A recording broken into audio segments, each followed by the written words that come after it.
Hello, welcome back to my channel. My name is Steph, and if you're new here, I'm Steph.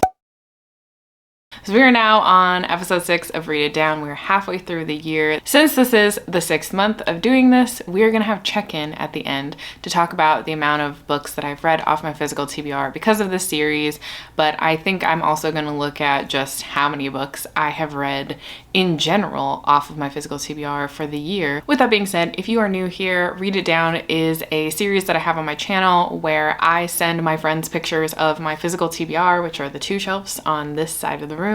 I send them pictures, they pick 2 books off of that TBR, and then I pick a 3rd book, which is a mood read. I'm supposed to read all 3 books within that said month, so this month will be for June, and if I don't read them in that time frame, then I go on a book buying ban for the following month until I finish all of the books and the videos. Today we have one of my favorite people on the internet and who's one of my best friends, Kasey from Kasey Can Read. We were going to be doing this in person, but you know, things happen.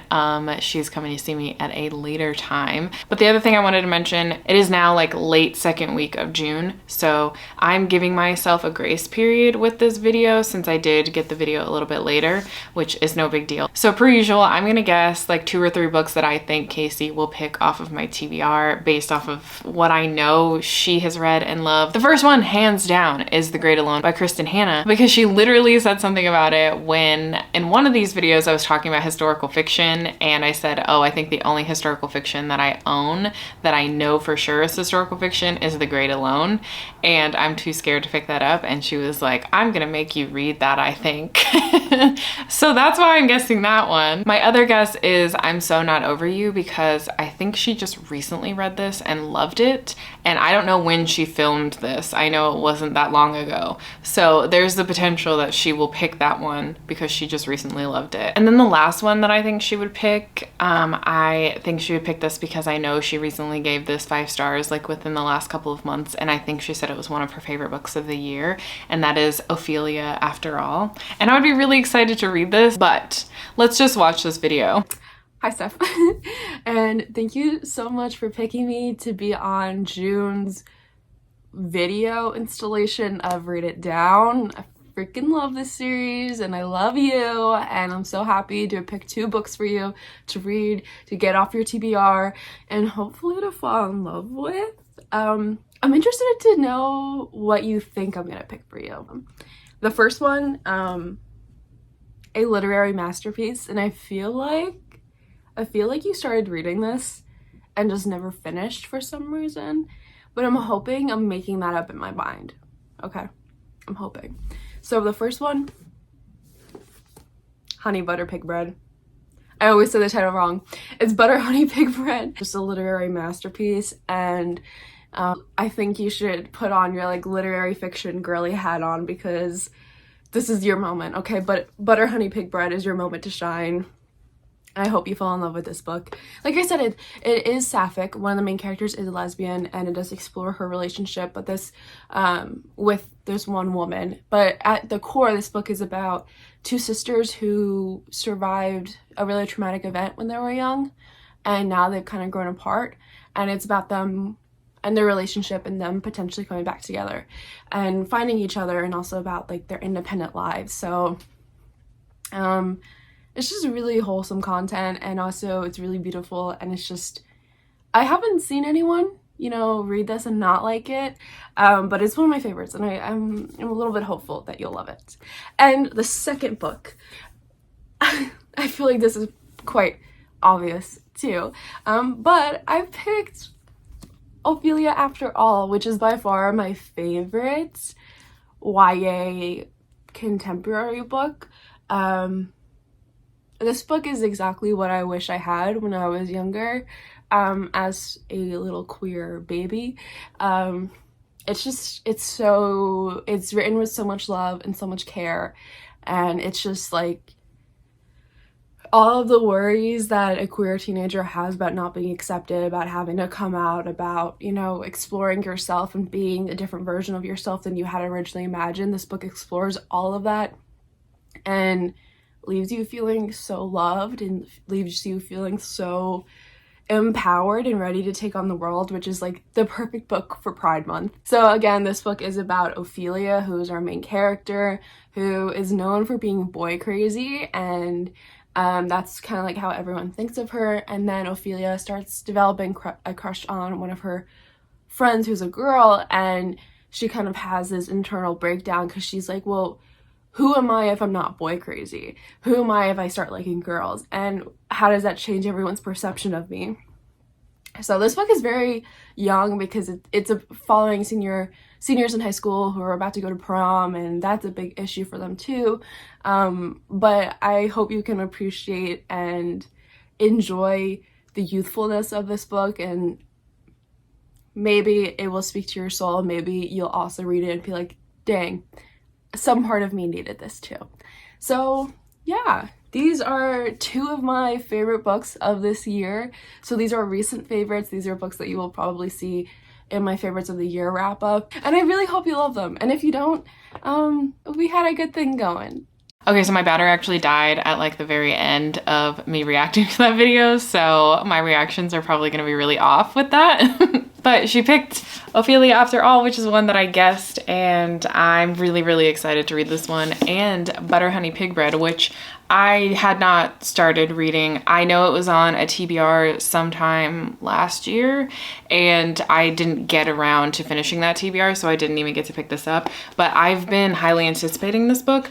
The problem I fear is that I'm very much not in a literary fiction mood, so I'm nervous because I'm such a mood reader. That's why I have a section in here that's about mood reading. As you know, it's June, and to me, June means spooky, horror, thrillers, like dark shit, spooky shit, and I feel like this is not what I'm gonna be in the mood for, but I'm gonna save it until that moment in June where I'm like, yes, I'm ready for some literary fiction, because I am really excited about this. Like, this is a 5-star prediction for me. Actually, both of these are 5-star predictions for me. And I love that they're both orange. So I'm nervous but excited. I am probably gonna start with Ophelia After All, just because, like I said, I'm not like super in the mood for literary fiction right now. So yeah, I'm gonna start with Ophelia After All.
Every day I film a clip of myself, and every day I'm like, did I really think my hair looked good?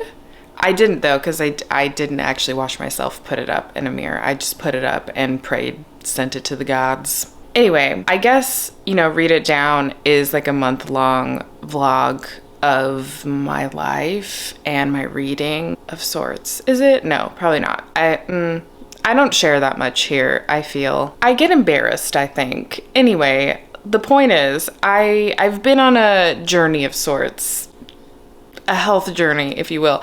Okay, so like a while ago, I decided I wanted to make a change in my life because I get really bad migraines and stuff. And so I decided I'm gonna eat better. And then now, of a few months of eating better and like changing my diet, I'm like, okay, it's time to exercise. Anyway, this diary entry is, Dear Diary, I don't know what I've done. I started the Chloe Ting shred, and it is a lot. I will never put on a camera me working out, like actually working out. You may see a yoga clip here and there, but you're never gonna see me working out on camera. But when I tell you that I'm fumbling through it, that's all you need to know. But it made sense to talk about it in this vlog, that I'm doing that I'm making this change, because I have officially unlocked exercising and listening to an audiobook. It doesn't always work, I'll tell you that much. If I'm not in the right headspace and I don't want to do this exercise, me listening to an audiobook, it's not going to happen. But today I'm in a good headspace. Yesterday I was in a good headspace and I actually listened and paid attention to my audiobook. So I'm unlocking something here. Anyway, I am going to continue listening to Ophelia After All. And I'm pleasantly surprised I'm really enjoying it.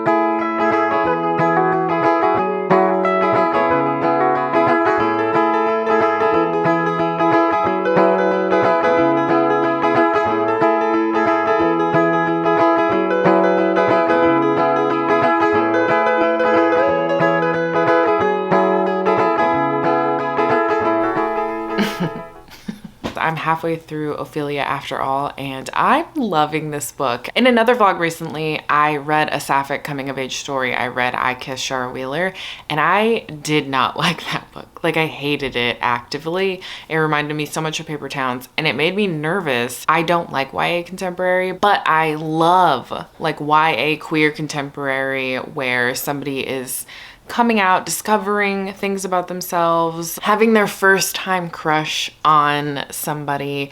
I love those types of books because I didn't have them when I was younger, and they usually always work for me because I see a lot of myself in them. But when I read I Kissed Shara Wheeler, I was nervous that maybe I was growing out of that, because I have kind of been growing out of YA fantasy as well, which sucks. All that is to say, I was very nervous going into Ophelia After All because I've been really anticipating this book. I've been very excited for it. And I'm happy to say that I'm loving it. It's giving me 5-star feels right now, and it has the things that usually I love in YA, queer coming of age stories. I see so much of myself in Ophelia, and it makes me very emotional. I've teared up a lot in this book. I feel like these books are very emotional for me, just because a lot of my identity, I didn't really come to terms with it until I was a bit older. So, a lot of this stuff resonates really deeply with me and is emotionally impactful. And this is just not, it's not like a romance plotline. It's not the character trying to be in this romantic relationship. She's actually really fighting against this idea that she potentially likes women. I think partly because of this internalized belief about herself, and she's known among her friends and family as the person who has a million crushes on a million different boys, and she gives away her heart very easily. And so I think internally she thinks that she has to be this person that people have always believed her to be, which is boy crazy. So not only is she fighting against that internalized belief about herself, but that internalized belief is kind of being reinforced by the things that people around her say, especially her parents or her friends. When this girl in her life comes along and is open about her sexuality and the fact that she's bisexual, Ophelia starts to really get in her head about that and to think a lot about how she feels very similarly, but it's she pushes so hard against it, and she has this crush on this girl, but it's not their romance is the centerfold. Them coming together and being friends is really sweet, and you're rooting that they'll be together, but I don't actually know that that's truly what is going to happen in this book or what this book is meant to be about. I think it's supposed to get the character to the point to realize that it's okay to authentically be herself, and it's okay to constantly question your sexuality and go through the motions of trying to understand who you are. And there are a lot of side characters that are vastly different from one another. So she has this friend group, And part of the friend group has been her friends forever. Like, there's someone who's been her friend since they were younger. There's some that have been her friends all through high school because they're seniors in high school right now. And they're an interesting crowd because Ophelia also struggles against this idea that because she's known them forever and they have these certain ideas about her, like, she can't change, she can't be different. But then there's this like new side group who have merged with the old friend group, and they all hang out and they're all friends.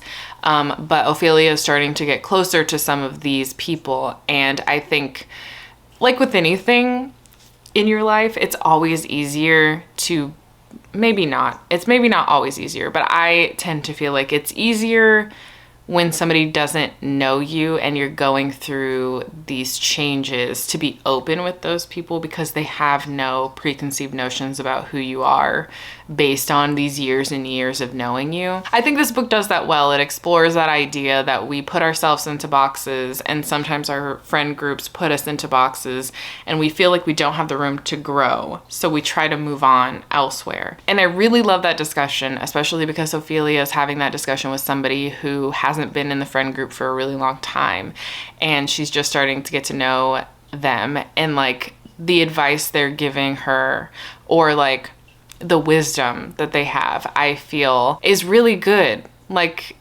it's really good advice and wisdom, and I really like this character. Anyway, I rambled on long enough. Hopefully I'll be finishing that today, and I feel like it'll be a 5-star read for me, which is really exciting. And then, I don't know, I think I'm gonna start Nettle and Bone, which is my mood read pick. I think Aaron and I are buddy reading.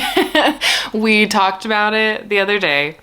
We will see. Our buddy reads are hilarious, to be honest. Okay, I look like this because I just finished working out. Well, I finished like 10 minutes ago, but I'm making myself food and I'm watching YouTube videos, and right now I've been like really into watching people challenge themselves to 30 days of walking every day or whatever the fuck. And I'm watching this one, and she was talking about how like every time she works out, like right after, she feels so good. And I'm here to tell you that's fake. It's fake. It's fake. I don't feel good. I'm just hungry and I want to take a shower. It's fake. Don't let them tell you differently. This is like the only bookmark I use these days. I finished Ophelia After All. This is for sure 5 stars. Basically everything I was talking about before is still the same here. I loved it. I love the ending. I thought that it resolved in a very realistic way, but also just really sweet way. And it made me really excited about the epilogue. Not that I think there's going to be another book with these characters or anything, but the epilogue just made my heart happy. Like I said, this is a coming of age queer story, and our main character is literally kind of coming to the realization that her feelings about girls over the years may not just be these things she can brush off anymore. And so that is heavily explored in here, and I just felt so seen. And I loved a lot of these characters. Wesley is one of my favorite characters in this book. He is a little cinnamon roll. I love him. He was a great character, especially just his overall story and what you find out about him. And I really liked all of the side characters. I think the only person that I was like meh about was Lindsay, but I think you're kind of supposed to feel that way about her as a character. And in the end, like, I like her, but I don't think she's a character that you're supposed to necessarily feel something towards, in terms of, she's not going to be a favorite character. She's not going to be a super memorable character. She's like moving the plot in specific ways, and I appreciated her character for that. But yeah, this was so good. 5 out of 5 stars. I really enjoyed it. I think that if you are looking for a queer YA coming of story contemporary novel, this is totally up your alley, especially one that doesn't focus on romance. This does not focus on romance. It more focuses on friendships and finding out your sexuality. I think there are some interesting, like, problematic moments in here that end up getting resolved in the end in a way that I really enjoyed reading about, and like enjoyed that the resolution happened the way that it did. But yeah, I highly recommend this book, and thank you, Kasey, for picking it, because I was scared that YA overall and I were really about to break up. I really thought that. I know that I said I was going to start Nettle and Bone, and I do have the audiobook for that, but this is like one of the first read it downs where I'm really in this weird headspace where I'm wanting to read a million different things right now, and they're all in different genres. So I'm really struggling. But if I didn't say it in the beginning, I think it's a good time to remind everybody. I just want to remind everybody I am giving myself an extra week to do this video, since I actually didn't get the video to react to until like the second week of June. So I'm giving myself an extra week, but that is like, you know, also not great for me in the sense that like I have another read it down to do for next month. But if I'm honest with you, I usually save it till the last 2 weeks of the month, and that is why oftentimes I fail.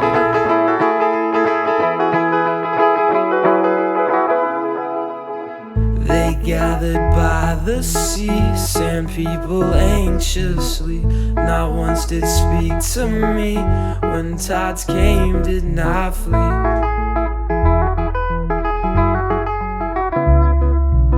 They each spoke the same, had the same dreams, same pain and same feelings. Staring at the sea and what was left of me.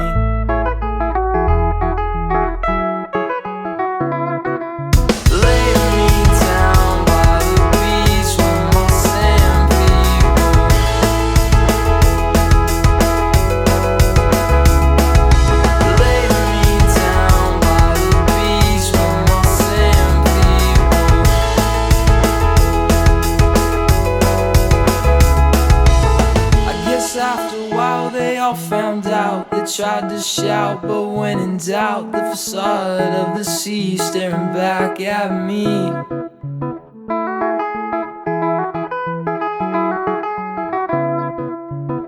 Each led like sheep, stepped foot to sea, drowning oh so patiently. Sand people sit and wait anxiously.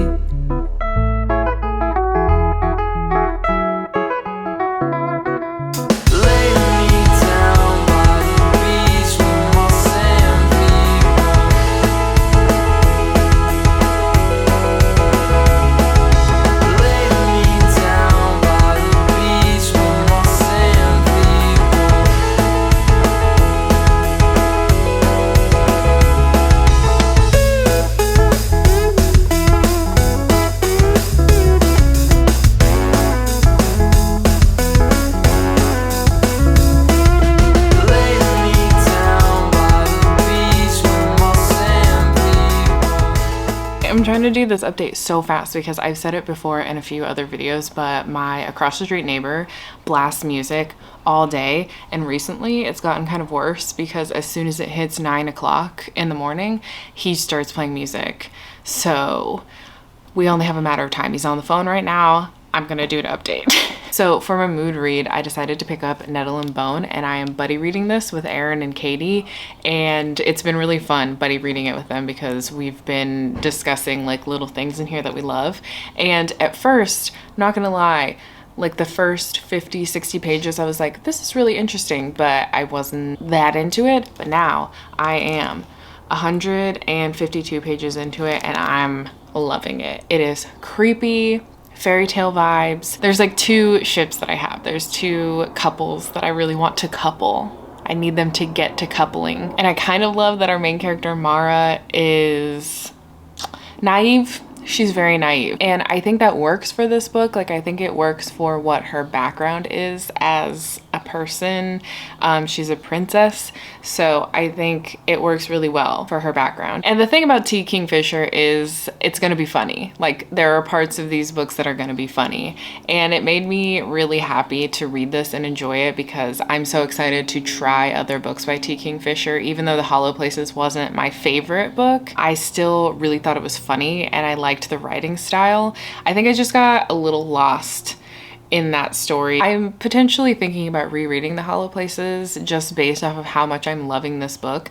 But T. Kingfisher has written so many things, and like a variety of things too, because this is like dark, twisted fairy tales. It's almost like what Hans Christensen, because this is giving off like those classic dark twisted fairy tale vibes. That's what this gives off, whereas The Hollow Places is definitely like a creepy supernatural horror. And then I know that T. Kingfisher has like another fantasy series that has animal companions in it, if I remember correctly, which I'm very interested in. She has another horror called The Twisted Ones, which I keep seeing at Barnes & Noble, and I really want to pick that up, but I was like hesitant. And then like in 2 weeks or a week from now, the book What Moves the Dead comes out, which I am so lucky to be reading and being able to discuss on Kayla's channel from Books and Lala.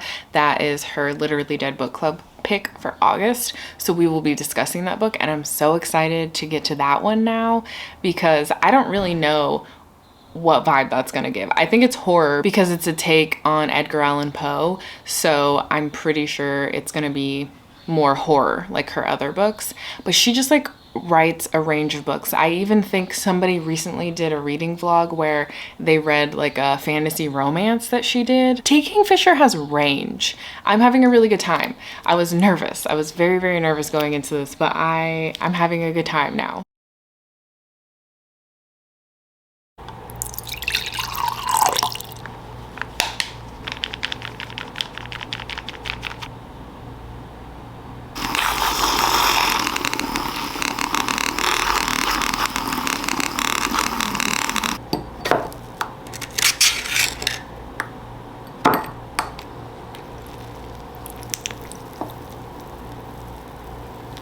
Hello, I got new glasses and I immediately made a matcha in it. This is actually a green cup as well. I don't know if I can get the other one. It's a green cup, and I've always loved like the green cup. It's just, I'm in love. Also, this is delicious. This is delicious. My knee. Hello. Hello, so I finished Nettle and Bone and I just haven't updated you about it, but I am gonna give it a 4 stars. This book was surprising for me because I said before I didn't really love The Hollow Places by T. Kingfisher, but this book's premise intrigued me enough to give it a chance, and I'm really glad that I did because it's so vastly different than The Hollow Places, and I don't really remember everything that I said in my first update, so I'm just gonna tell you what the book is about, and if I already told you, then I'll just cut it out. But you have our main character, Mara, and she's a princess. She is the youngest of 3 sisters, and her oldest sister goes off and marries this prince. This prince has an interesting reputation. A lot of people don't like him for some reason. They have weird vibes about him.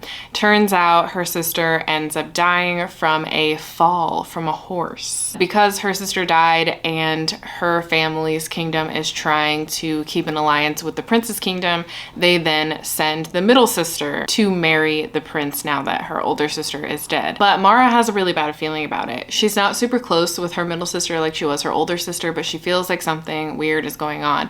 She visits her sister at one point, or her sister visits her, I can't remember which way it goes, and realizes that like something is very wrong, and she continues to stay pregnant in order to keep this prince from harming her. And so Mara is convinced that not only did the prince kill her older sister, that he is harming her middle sister and will eventually kill her once she has birthed a male heir to the throne. So Mara's like, you know what? In the meantime, I'm gonna figure out how I can kill this man. So she goes on this journey where she ends up meeting a dust witch, a degraced, what would you say it? Great, he's no longer in good graces, like soldier knight person, and there's a fairy godmother and a bone dog, and they all go on this adventure to kill a prince. I'm not gonna lie, and I think I said this in my update, the first quarter of this book I was like whatever about it. I thought the writing was really great, the characters were kind of intriguing for me. Mara is just like a very naive character, and I'm assuming that's because she was raised very sheltered, but she's a very naive character, so she can be quite annoying. But once she meets up with the dust witch, I feel like that's when I started to really love this book, because there is like a goblin market scene, and it just solidified that I was really, really loving this book. And then the characters just start to develop and create these relationships among this group, and I really, really loved it. Like, I was simping really hard. I was shipping people left and right. I was hoping for certain types of relationships to unfold that didn't quite unfold the way that I wanted them to, but they also didn't not unfold. Overall, I really feel like if you love creepy fairy tale retellings that are a little horror, a little dark, a little fantastical, this will probably be the perfect book for you. It's a pretty short book. I think it's a little over 200 pages, so it's a quick read. I think the writing was really great, and as somebody who didn't really love the hollow places when I first read it, which is like straight up like paranormal horror, I guess, I would say give this a chance, because I think you have a higher likelihood of liking this book. This made me so excited for T. Kingfisher's other works, especially her fantastical works, because she has, it's like Paladin's Grace or something, and I'm really excited to try that one now, because maybe T. Kingfisher's fantasy is more for me than her horror. I don't really know. I do have the twisted ones, even though right after I bought it and right after I did my TBR video about the twisted ones, Katie was like, yeah, everybody keeps telling me that the twisted ones suck, so you should get your money back. And I was like, oh God, gotta run back to Barnes & Noble. So yeah, I gave this a 4 stars. I definitely loved these characters a lot. I was very attached to them by the end, and I had a pretty good time. So I'm glad that I did pick this up, and I'm glad that I didn't get a late fee. Even though I work at the library, I can still get late fees too. Am I a bad example? Yes. Hello, this is a really random spot, but I was getting ready for work and I got a package. I think I know who it's from because she kind of told me about it, but let's open it.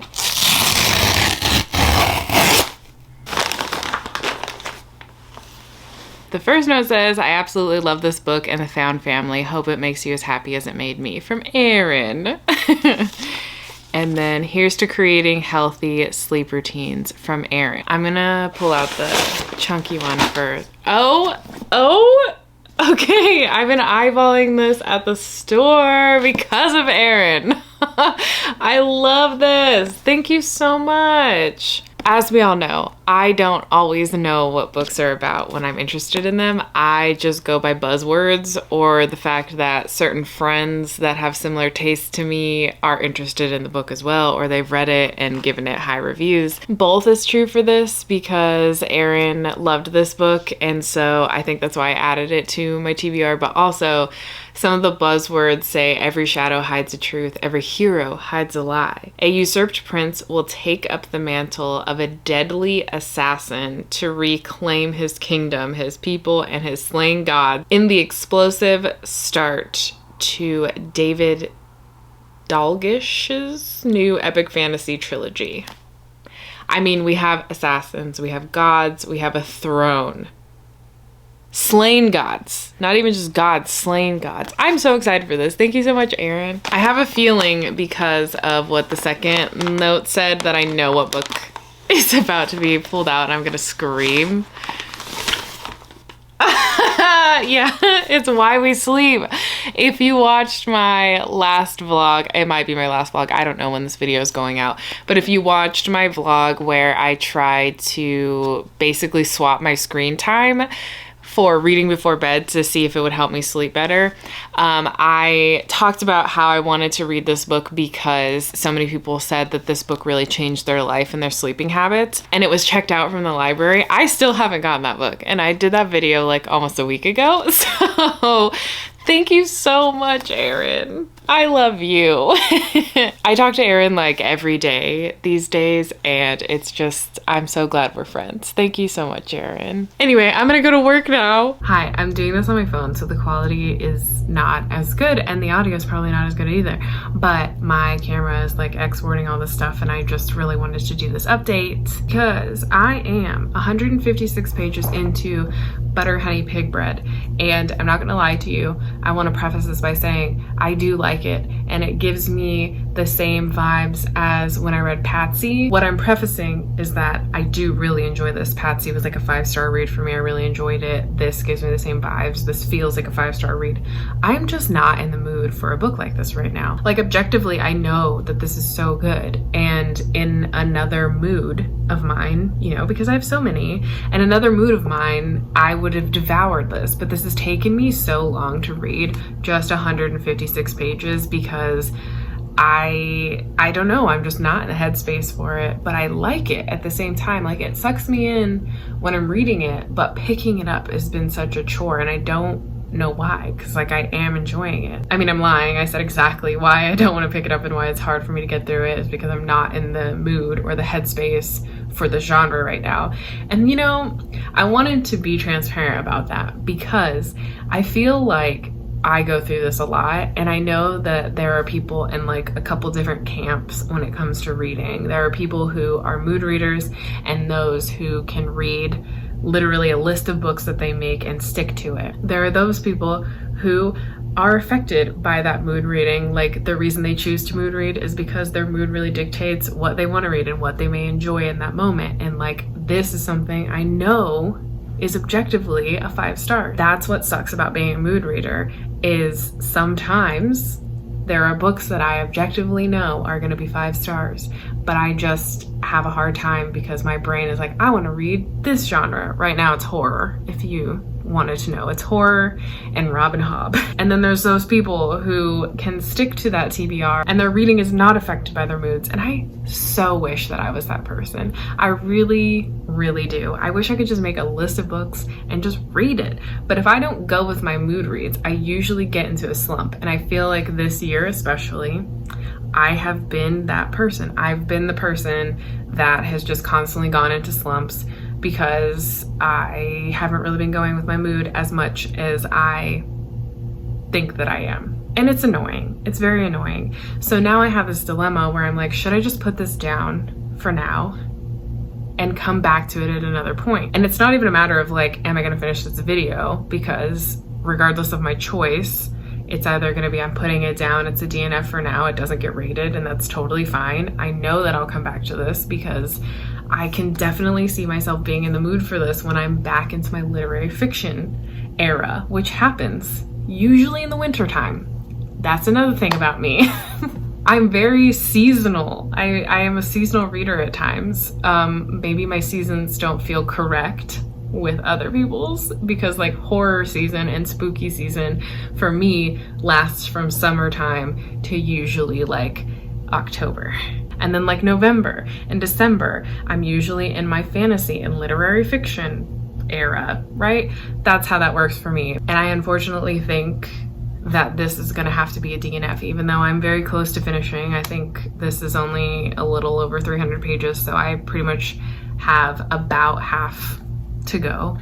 But like, I need to read other things, and I want to read other things, and I feel like I'm not giving this my all. So I think this is gonna be one of those situations where I DNF. I'm gonna give it a few days, maybe, and come back to you probably in the next like 2 or 3 days, and we'll see if I ended up finishing it.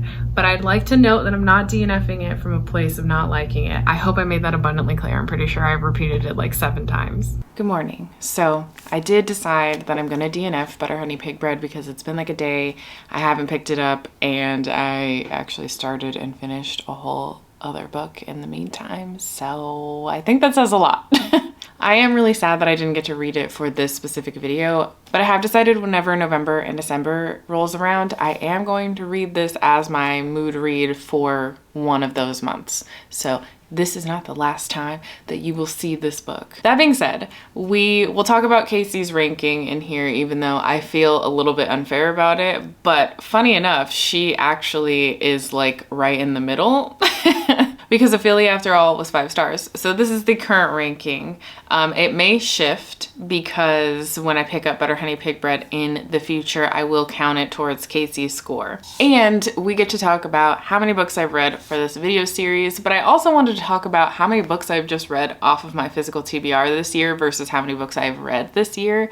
And I'm very excited to talk about this because I didn't actually realize the numbers until I was looking at them the other day. So as you know, we have had 6 installments of this series, and obviously everybody picks 2. So in theory, I should have read 12 books off of my physical TBR, but I also get a mood read. For the most part, those mood reads are off of my physical TBR as well. I like to keep it consistent, like with what the theme of this video is, but there are some cases where I have read a library book, like Nettle and Bone, for example. The way that I justified that one was I was planning on buying Nettle and Bone anyway, but I was trying to figure out if I liked T. Kingfisher, so I did get it from the library first before buying it, but I do now own a copy.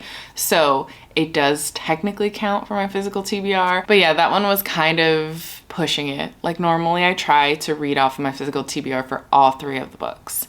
So that being said, if you do the math, that should be 18 books off of my physical TBR that I've read. Obviously that hasn't fully been the case because I have DNF'd a few books. But the thing about that is it's inevitable because some of these books have been on my TBR for so long that it would be so surprising to me if I hadn't grown out of whatever genre that is or whatever trope that is, because I'm such a different reader now than I was when I probably bought those books. So with that being said, you can probably do the math if you've watched all of these videos. I've read 14 books off of my physical TBR because of this series, and I have DNF'd 4 books, which is kind of a great ratio if you think about it. Like I've read the majority of the books that people have picked for me.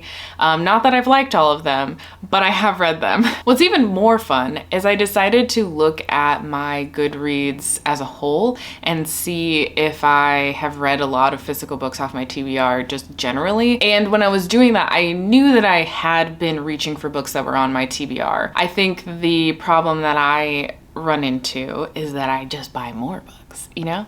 So that's like a problem that I have. But that being said, I've read 55 books this year, and of the 55, 49 of them have been from my physical TBR.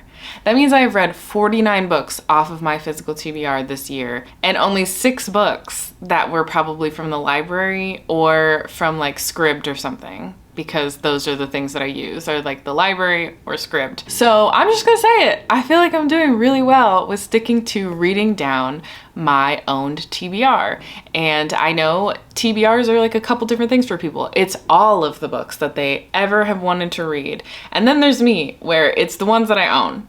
Like anything that's on audio, ebook, or physical, it counts. That's what I own, and that's what I've been trying to read from. So I think it's really cool that almost all of my reading has been from my own shelves. Granted, I still buy a lot of books, but you know, we are reading what we own. That's cool. Especially because last year, I think like 70% of what I read came from the library.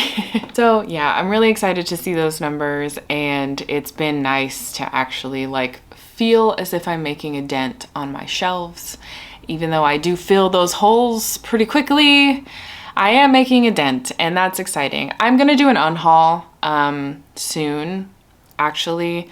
So it's gonna be interesting. I have a hard time unhauling. Thank you so much if you've made it this far, and if you've watched all of these little installments. They're so fun, and I'm so thankful to everybody who chooses to participate. And I just want to say thanks to Kasey for participating in this one. I love Kasey. She's one of my best friends, and I'm just sad that we couldn't do this in person like we planned to. If you've made it this far and you have nothing to say, you can leave a flower emoji for Ophelia After All, since flowers are like a big part of that book. And I will talk to you next time. Bye.